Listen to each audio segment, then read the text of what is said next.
Welcome to the CrossFit Hershey Open Update Show, brought to you by Shop 29. The official wardrobe provider of these two fine gentlemen on the show. Yes, I'm Coach Justin, Coach Richard here. We're going to intro you to 21.1, the open workout. For some of you, this might be your first open workout. It's exciting stuff. We have an interesting one here. Tell them about it, Richard. The new movement that we've never seen in an open before. Yeah, guys, we're doing wall walks, both for RX and then Scaled will have a modified wall walk. And we'll go over that not only here, but much more tomorrow in our classes. I think both of us were just talking like we had no expectation on this one. So I know a lot of different exercises I've got opinions on. We're going to kind of play around with it. We've done a couple practice reps. We're doing wall walks. Yeah, so the workout is for time with a 15-minute time cap. You have 1 wall walk, 10 double unders, 3 wall walks, 30, 6, 60, 9, 90, 15, 150, and the final round is 21 and 210 respectively. Keys to note, for tiebreaker, it's your last set of double unders finished. So judges, you're gonna have to make sure you mark that, and we'll remind you that in the morning. Scaled, same exact theme, except the wall walk is a modified. There we Thanks, go. Sir. Together we're here. A modified height. We'll show you that standard again. So you're not going to go all the way up the wall, and single under jump ropes with the same rep scheme as well. And the time cap for both is 15 minutes. 15 minutes, correct. Yep. So and Airmo got time capped. That's right. Yeah, you watched one of the woman who's been top 10 at the CrossFit Games 3 times, not finish it. So depending on your shoulder strength, it's probably not the end of the world if you don't get it done. But that being said, there's some things to think about, right? The structure presents some interesting challenges, and obviously your skill on the jump rope in particular is going to be a big part. So starting out with the wall walks, the first couple rounds are probably a bit of a tease, right? 1, 3, 6. You're only through 10 reps at this point. You have another 45 to go. So that's definitely worth considering. How are you resting in that? How are you moving in that? We'll talk a little bit in a moment, more like ideas, but that ascending rep scheme is tricky. So we're going to advocate probably for being a little smart in the 6 and 9 and then kind of fight it out from there. Same thing with the double unders. I think Justin will agree. If you got, if they're really your wheelhouse, that might be a good area to push. Otherwise, as the fatigue in the shoulders and in the lungs kind of sets in, I think breaking up the double unders with smart breaks will be pretty important. Yeah. And I think that's where this is going to be a workout to know yourself as an athlete, where you kind of, fatigue in the double unders. I know for me, I tense up. Richard's always telling me to stay loose when he's watching me do double unders and breathe. Yep. I hold my breath. I get really tight. This is definitely going to be one that you want to try to stay loose for. And if you can't stay loose, breaking in smart ways, for example, I might do 10, 30, 10 unbroken, 30 unbroken, and then do 30 and 30 unbroken just to kind of give myself that split second of like the release of time under tension, because this is going to be a time under tension workout with the wall walks. So if you're the type of person who tenses up in double unders, you can't put your body under all that tension then to go do a movement that's going to require the time under tension. So I think it'd be wise to consider even intentional breaks on the double unders if you need it. If you're an athlete who doesn't need it, then don't. Like if you're the type who can stay smooth, stay relaxed in a double under, then that's great. I think for the movement standards, double under, the rope passes twice through your feet. It's pretty simple. Most of us know what a double under is. And then for the wall walks, there's tape that we're going to, in the morning, you'll get fitted for your particular spot on the wall. The tape will come 10 inches off the wall for everyone, but then you'll get fitted right at the shoulder. We did that. We taped it out for Richard just to kind of get a look at it. And from there, you'll be able to have your hands on the tape to start, walk back. You have to touch the tape in the back and bring your hands back before your feet, back to the initial tape line before your feet come down. Yeah. And judges, that'll be important. Playing around with it, there was a couple of times where my hand was either on or not quite on the tape, and you feel like you're basically there and you're kind of looking at a weird angle because you're upside down. So you're going to have to make sure you're looking at that at a spot where you can tell that the standard's a little different scale to RX, but they're meeting that standard with the hand either on or over, depending on the standard for the tape. Definitely. Because they're going to be upside down. And like at one gymnastic course, they told us when you're upside down, you're instantly 70% stupider. So I think you as the judge are going to be very important in keeping people from getting no reps and wasting a lot of time and shoulder energy. Yeah. So that's pretty much the movement standards we'll go over the movement standards for the scaled version. It's just a different version of the wall walk where you don't have to walk as far. You pretty much just you start in front of the tape line, the same tape line. You walk behind it with your hands and then back in front of it and then off the wall. So it's you're just covering less ground. It's a similar movement. You're just covering less ground. And I even think that I demoed that and I was like, okay, this is still going to be a tough standard. Like it's a tough angle. We don't spend a lot of time there. Luckily, we've been bench pressing more. I honestly think that's actually going to pay off a bit. Being in this kind of position, this position, those kind of horizontal presses. We've done like a lot of burpees and stuff. So I mean, those things will pay off. But don't underestimate just the moving yourself through space while keeping tension in your core and your shoulders. It's hard to breathe like that. So you already have the double under. It's going to tax your breathing. I think for a lot of us, that's going to be a big part, is keeping ourselves somewhat calm on the wall. I played around with dropping off a little sooner. Once my hand touched the line.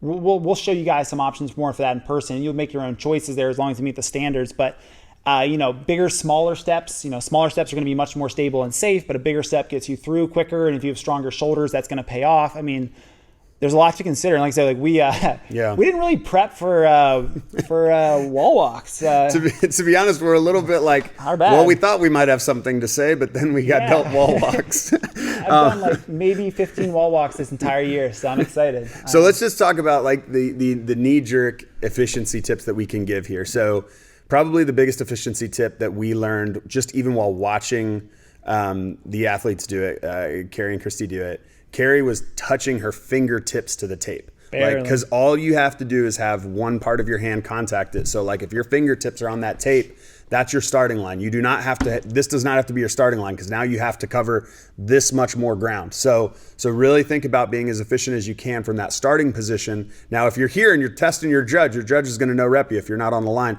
but just make sure one of your fingertips is kind of touch, or a couple of your fingertips are touching. That seemed to be her strategy, and it worked pretty well for her. So I think the fingertips would be one thing. The next thing I would say is, let's not forget, there are a lot of transitions in this workout. We're not throwing our rope down. That might be something we forget because we're so focused on the wall walks. That good, efficient double unders also means putting that jump rope down the right way, especially early on. You're doing 10, 30, 60. You're going right back and forth. Laying that jump rope down in a U so it's not all tangled up when you get back to it and you maybe have to spend 10 seconds untangling it. What other efficiency tips are we thinking about for these movements? Yeah, so I think number one, playing around with your spacing. Do you want the jump rope in front of you, right? The handles down, like he mentioned. I think that's important. In our warm-ups and in our prep time, it's going to be really important for you to play around with a couple different ways to do whichever wall walk you're doing. Like I mentioned, I'm going to probably take longer steps, trust my shoulders.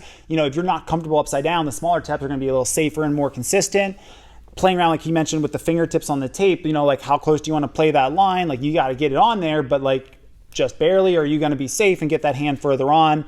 We'll also, again, we can't really show it here, but there is an element you can push up to your knees and then press up on the wall. So that push-up element is going to be very fatiguing for you. Practicing that ahead of time and utilizing that to your advantage is going to be big. And honestly, think of it like a snake, right? Yeah, it's like a snaking it up. Yep, almost, basically pushing you to your hips back so you're on your knees, and then kicking up on the wall with a bent leg. That might be really efficient. So practice at least 2 or 3 styles warming up, and don't just be like, I'm just going to try this on the fly. Try a couple different versions and see what works for you and where you are, especially it's stamina. This is literally just what boulders for shoulders do you have? If you watch the event, Kari Pierce is the strongest shoulders in CrossFit. Yeah. Men or women. I don't think anyone else could say anyone stronger. So she looked pretty tired by the end. So I'm excited to see how we feel. Yeah, and if Christy felt the way she felt, the way she looked like she felt, did not look good. She was asking, "Are you going to retest it?" No, I'm good. Yeah. I don't want to do that again. Yeah. So for the WOD strategy, as we think about hitting this, I would say if you're an athlete that's really good with push-ups, I know a few athletes here at CFH who are really good with push-ups, this might be a good one for you to know that you could just drop down and do 25, 30, 40 push-ups right now.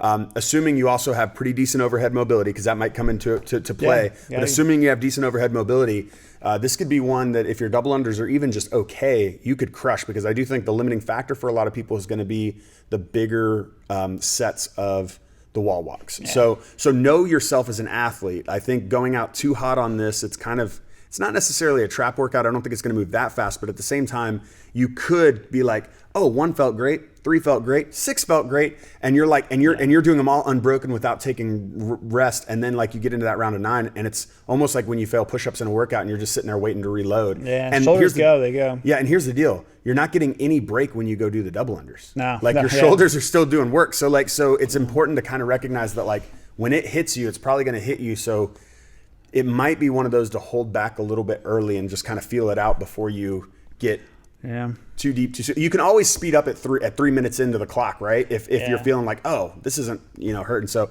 that's one thing I would think about, just the fatigue factor on the shoulders. If you know you're the athlete who the shoulders fatigue fast, you got to manage that early on. Yeah, and there's no real good in winning 1 and 3, right? Those rounds are nothing in the scheme of this workout. Like I said, like the last 2 rounds are 360 of your double unders and 45 of your I apologize, the 9 also. Sorry, so 450 and 45 of your wall walks rather come in that back end. So if you get to that chunk blown, you're not going to have a lot of fun on the back end. So this is one I think it's going to be kind of fun in the sense that I don't think any of us have expectations, right? Like, like we all know like how good we are at X, Y, and Z. Like, and this one's brand new. So, hopefully you can go into it a little relaxed. I mean, I know double unders are different for everybody or singles, but as far as the wall walks go, like have some fun, right? Something different. It's an opportunity to just test something that CrossFit's the unknown and unknowable. This is literally like we had no idea. So we're doing something none of us have probably really practiced or thought about or I don't know, really interacted with much. So you're gonna have the opportunity to hit this, have some fun, laugh around with your friends, judge them seriously, but and put up for your team. But it's I think it's kind of fun in the sense that it takes some of that stress off. Like it's kind of goofy. We're gonna walk upside down on a wall. Like it's going to look funny as a coach, trust me, like it's going to be hysterical to watch in the best possible way. So I know I'm really excited. We'll have some fun here. We'll get after it the next 2 days. And then hopefully next week we can give a lot more insight a little more to movements we actually know. Yeah, maybe a repeat. Hopefully not. Maybe some, I don't know. Something. But I will say the only other factor for WOD strategy that just popped in my head is if you are in that last minute of work and you take a break on the double unders and you're like, I'm going to break here for a minute because I want to, once I get to the wall walks, I want to move. That's not a good strategy because the tie break time is the double under time. Yeah. So if you're close to finishing a set of double unders and you're close to the end of the workout, you want to think about almost sprinting across that double under line. And then if you get a couple of the wall walks, fine. But you want to sprint across that double under line because that could be a tiebreaker if someone gets 3 wall walks and you get 3 wall walks in the 21st round, for example. And not only that, your time could be different. Yeah, not only that, but think about time per rep, right? A wall walk's probably going to take a lot of us like 4 to 6 seconds at minimum. A double or a single under is half a second. Yeah. So, if you can get those reps in, if you're either on them or you're going to get them done in the later rounds, like try to push through that with everything you have. Those are cheap reps. That'll be a big separator on a leaderboard or whatever. Like, half a second a rep, 6 seconds a rep. Those are very different things. So definitely focus on the dubs or the singles when you're in those elements, especially other than that last 3-4 minutes, last minute, whatever it is. Good deal. Finish out strong, yep. All right, if you have any input that we didn't bring, because Richard and I don't know everything. Are you a wall walk expert? Yeah, are you a wall walk expert? Get in the comments. Let us know. Like the video. Get in the comments. Tell us what we missed, what's definitely something that we need to be paying attention to. We're looking forward to 5 a.m. tomorrow hitting this and even giving us some more data on how it felt, how it went. And you guys are going to crush the open. Hopefully for those of you who this is new, this is exciting. It's going to be a fun time for you to push yourself. We're looking forward to seeing what you do. We'll see you tomorrow. Yes. Give me a stack of paper. Oh yeah, Bob, this is, it's going to be a good exercise. Yep. I think we're going to have a great time being upside down and jumping some ropes. And, they tell you to jump rope, but it doesn't jump for you.